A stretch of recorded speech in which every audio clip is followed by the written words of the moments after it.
Oke kawan, di awal film, kita diberitahu bahwa lebih dari 300 penjahat melarikan diri dari polisi ke luar negeri setiap tahunnya, kebanyakan bersembunyi di Asia Tenggara, dan melakukan kriminal lagi, terhadap turis dan pengusaha Korea. Hawa panas dan begitu gerahnya di kota Ho Chi Minh, Vietnam. Ada dua orang Korea yaitu Choi Yong-gi dan Jong Hoon. Yang dimana mereka sedang melihat tanah kosong yang begitu luas, yang akan dijadikan resort untuk si Choi Yong-gi. Dan ternyata si Jong Hoon bersengkongkol dengan psikopat gila yaitu si Kang, untuk menjebak si Choi Yong-gi. Dengan cara si Jong Hoon bilang bahwa ada yang ingin bertemu dengannya yaitu, bernama Kang Hae Sang. Psikopat gila yang berpura-pura menjadi pengusaha rental mobil besar, yang ingin berbisnis dengannya. Ketika mereka sudah bertemu, Choi Yong-gi bertemu dengan si Kang di dalam mobil yang begitu panas. Ketika di dalam mobil Choi Yong-gi langsung dihajar hingga bonyok. Tanpa basa-basi lagi si Kang berkata, bahwa kau diculik Choi. Sementara itu di Korea, terjadi penyanderaan oleh seseorang yang sakit jiwa raganya yaitu si Heidi, di mana dia menyandra mahasiswi dan pelayan toko. Polisi pun tidak bisa menangkapnya, tetapi datanglah pahlawan kita Detektif Ma.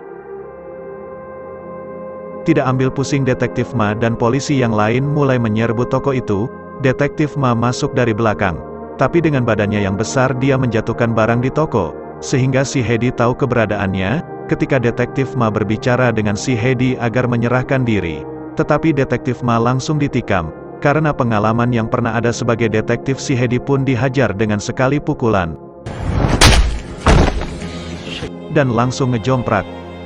Tetapi wartawan di sekitarnya memfoto Detektif Ma, dan memberikan berita bahwa penganiayaan berlebihan oleh polisi. Detektif Ma terkena hukuman 12 minggu direhab, tetapi Detektif Ma menganggap masalah itu tidaklah besar. Kaptennya si Detektif Ma pun datang, ini dia orangnya. Si kapten menyuruh Detektif Ma pergi ke Vietnam, untuk menjemput si Jong Hoon, karena dia menyerahkan diri di Vietnam. Lalu Detektif Ma pergi ke Vietnam bersama si kapten. Kata si kapten, ini liburan 3 hari, padahal mah, di Vietnam lah, masalah sesungguhnya.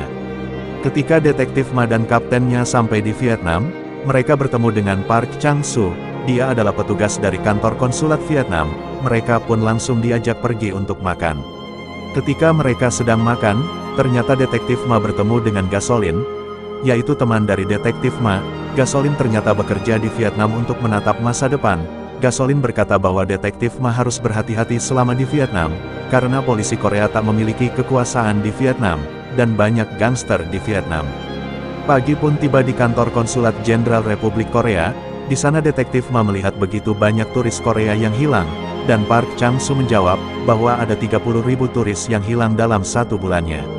Setelah menandatangani surat-surat dan mereka berdua akan berangkat kembali ke Korea bersama dengan Jong Hoon, ketika Detektif Ma dan kaptennya menginterogasi Jong Hoon, kenapa dia menyerahkan diri, Jong Hoon menjawab bahwa dia sudah menyesal berbuat salah dan ingin menerima hukuman di Korea.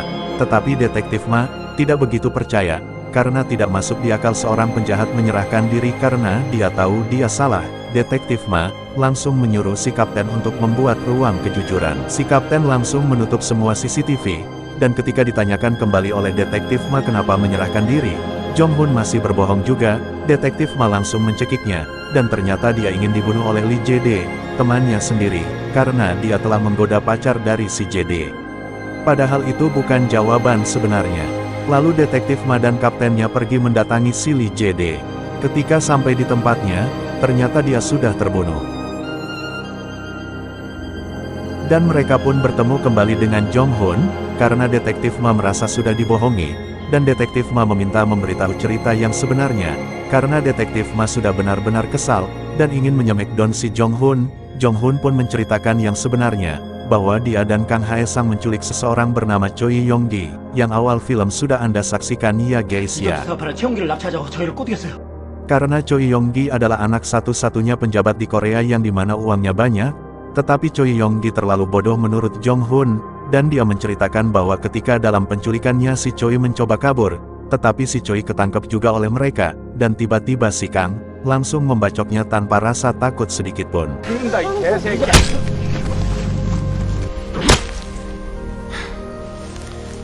Lalu mereka mengubur si Choi dan temannya si Jong Hoon, tetapi di saat si Choi mau dikubur, si Kang punya rencana, yaitu meminta tebusan kepada ayahnya si Choi. Dan si Jong Hun pun kabur bersama si Lee Jae-dae. Jong Hun takut si Kang membunuh dia, makanya dia menyerahkan diri di kantor konsulat Vietnam. Dan detektif Ma meminta untuk mencari mayatnya si Choi.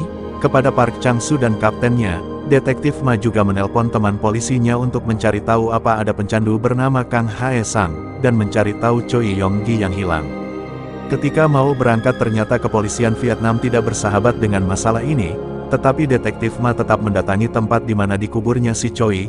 Ketika sampai mereka langsung menggali tanah di tempat itu, dan ternyata ketika detektif Ma menggali, dia menemukan mayat si Choi, lalu Park Chang-soo menelpon polisi Vietnam pun datang.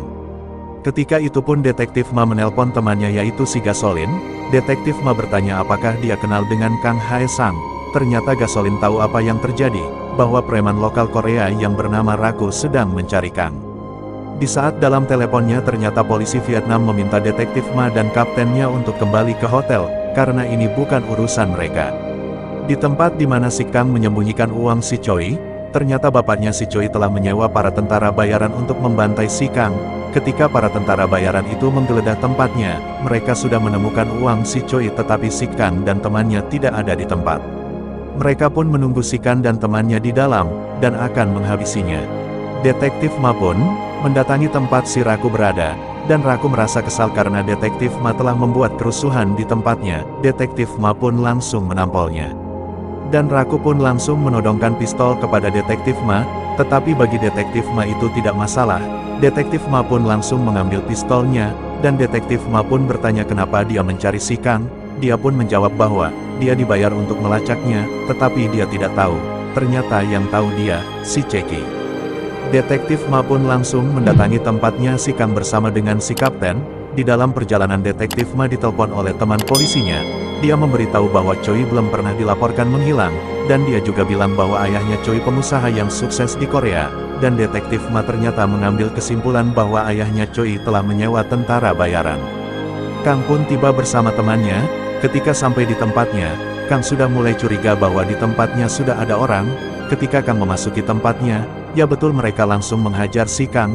Dengan ilmu psikopatnya yang gila, tentara bayaran pun habis semua dibunuh, dan disisakan satu orang yang sudah tidak berdaya.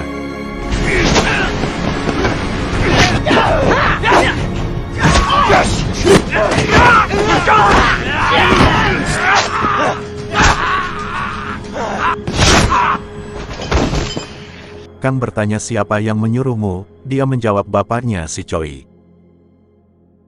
Lalu si Kang menelpon bapaknya si Choi dengan ponsel yang digunakan tentara bayarannya. Ketika di dalam telepnya Kang meminta mengembalikan uangnya, tetapi bapaknya si Choi mengancamnya akan membunuhnya.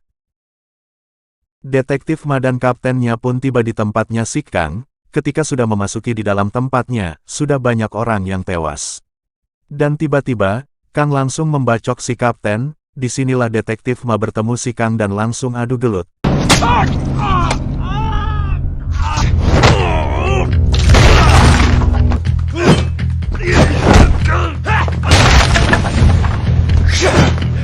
Ketika detektif Ma menangkap si Kang, temannya pun megalanginya, si Kang pun kabur.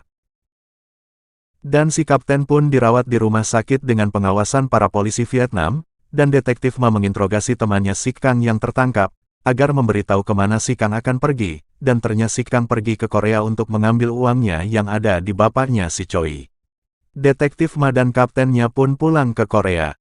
Sesampainya di Korea, detektif Ma langsung bertemu Yang Isu, karena dia tahu orang-orang yang bekerja di kapal laut, karena dipastikan si Kang pergi ke Korea menggunakan kapal laut, dan temannya detektif Ma langsung menelpon temannya lagi, untuk mengecek CCTV di pelabuhan kapal laut, dan detektif Ma diberikan kartu nama kapten pelabuhan itu. Dan detektif Ma meminta agar si Yang Isu mengangkat telepon darinya, jika detektif Ma menelpon.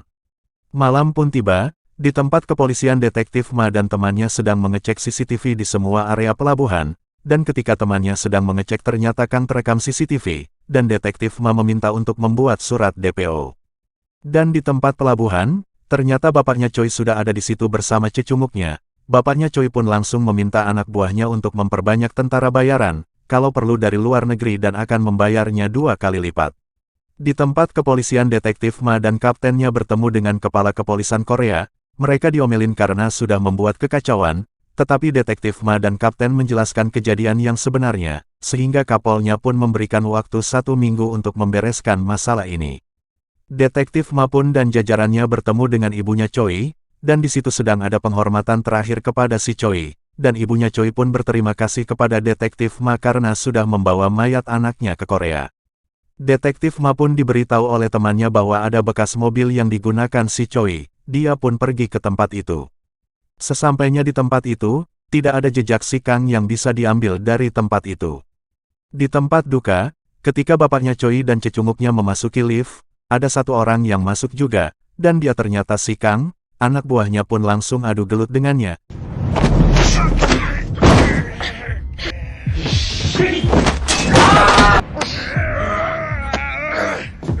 Ketika Kang hampir mati, tentu saja tidak semudah itu, Kang pun langsung menusuk leher anak buahnya.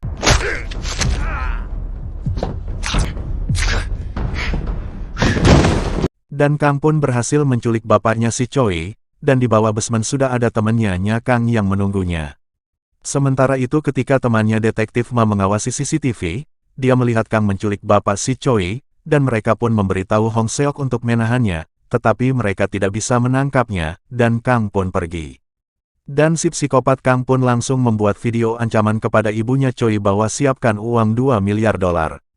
Dan di situ, disaksikan langsung oleh Detektif Ma dan jajarannya. Detektif Ma dan kaptennya pun meminta bantuan ibunya Choi untuk tetap mengikuti apa yang dimaui si Kang, untuk membawa uangnya dan menangkap si Kang, lalu si Kang menelpon ibunya Choi, meminta agar ibunya Choi harus membawa uangnya sendiri, tetapi si kapten menyuruh untuk membawa satu orang pengemudi, dan Kang pun setuju. Ketika itu Detektif Ma dan kaptennya bingung siapa yang harus mendampingi ibunya Choi, dan ternyata Detektif Ma meminta bantuan si Yang Isu. Dan berangkatlah ibunya Choi dan si Yang Isu, dan temannya Kang pun sedang mengawasi mereka dan mengikuti perintah si Kang. Detektif Ma pun dan jajarannya menyamar dalam berkendara, dan memantau mobil dari temannya si Kang dan ibunya Choi. Di dalam perjalanan ibunya Choi ditelepon si Kang untuk berputar balik, karena Kang tahu bahwa ada polisi yang mengikutinya. Dan Kang meminta ibunya Choi, untuk memutar balik lagi, muter balik mulu ya. Dan Detektif Ma pun memberitahu ke jajaran, bahwa dia ingin menyelamatkan bapaknya Choi terlebih dulu, baru ngehajar komplotannya si Kang. Di tempat lain, temannya si Kang berada di suatu gedung kosong yang dimana di situ adalah tempatnya si Kang, dan dia menemukan bapaknya si Choi, dalam keadaan masih hidup. Ketika temannya Detektif Ma membawa keluar bapaknya Choi, tiba-tiba, si Kang membacok temannya Detektif Ma, dan adu gelut pun terjadi.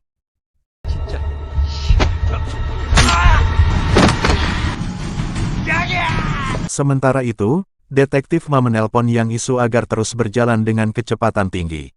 Dan ibunya Choi bersama Yang Isu pergi ke mall, dan menyelamatkan diri dari teman-temannya si Kang yang mengejarnya. Temannya si Kang pun tertangkap oleh Detektif Ma dan jajarannya. Sementara itu Yang Isu membawa pergi uang tebusannya, tiba-tiba, dia pun ditabrak oleh si Kang, Yang Isu pun berhasil melarikan diri dari si Kang, bersama uang tebusannya. Sementara itu temannya Detektif Ma memberitahu bahwa Yang Isu melarikan diri bersama uangnya. Detektif Ma meminta membuat surat DPO nasional untuk si Kang. Dan di situ Kang melihat berita bahwa Yang Isu telah membawa uang tebusannya. Dan ternyata Yang Isu disuruh oleh Detektif Ma, agar menjadi penumpang gelap, dan menelpon Kapten Mata Satu untuk menyiapkan kapal ke China. Yang Isu pun langsung menelpon Kapten Mata Satu untuk meminta kapal yang pergi ke China, dengan harga yang tinggi. Setelah deal dengan uang yang dijanjikannya, tiba-tiba Kang pun datang dan mendengar pembicaraan Kapten Mata Satu dengan Yang Isu, si Kopet pun membacoknya. Ketika Yang Isu bertemu anak buahnya Kapten Mata Satu, Kang pun datang dan meminta uang yang dibawa Yang Isu. Dan Kang pun berhasil membawa uang tersebut. Sementara itu, para polisi sudah berjaga di semua area pelabuhan untuk menangkap si Kang. Kang pun melihat bis yang melintas dan menaikinya. Dan ternyata Yang Isu melihatnya, dan menelpon Detektif Ma bahwa Kang pergi menggunakan bis. Detektif Ma dan para polisi menghadang bis tersebut dan Detektif Ma memasuki bis tersebut, langsung menghajar si Kang, gelut pun terjadi.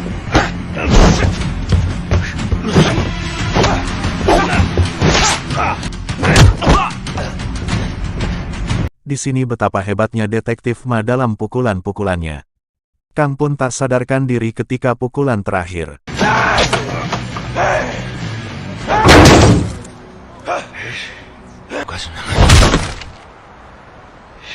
Film pun selesai. Terima kasih yang sudah menonton sampai full alur cerita film ini. Jangan lupa untuk like, komen dan subscribe.